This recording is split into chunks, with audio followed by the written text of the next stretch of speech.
Hi, it's Kit Alowitz with another video segment for the Leadership Journey series. In a moment, I'll be introducing Jason Jones. Jason Jones today is going to be talking about institutionalization via the functional groups.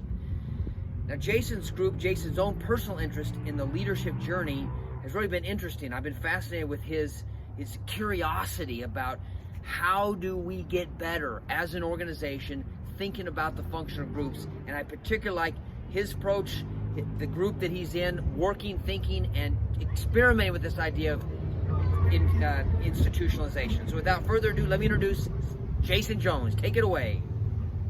Hello, my name is Jason Jones, and I'm a project manager at Institutionalization.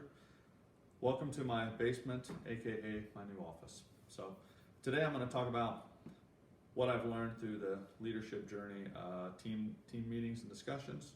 So one thing I've learned is that having these meetings really has helped me internalize and integrate the leadership journey principles. And sharing those throughout our team, I think, has been important because now in our team meetings and discussions, we're all talking the same language when we talk about leadership journey.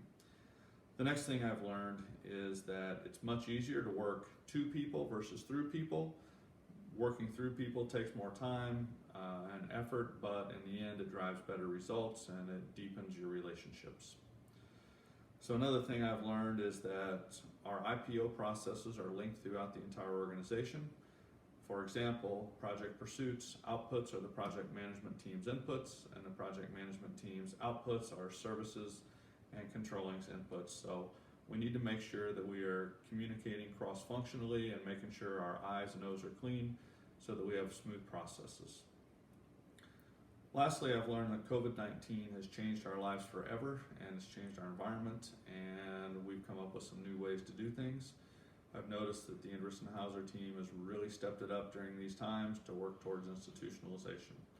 Some examples of that would be having a more clean project pipeline, engaging project managers early on in the RFQ phases of the project to help try and prevent problems when these projects become orders, trying to limit or prevent entering placeholder orders, which create a lot of cleanup and confusion on the back end. And lastly, I've noticed us driving projects versus sitting back and waiting on projects to happen.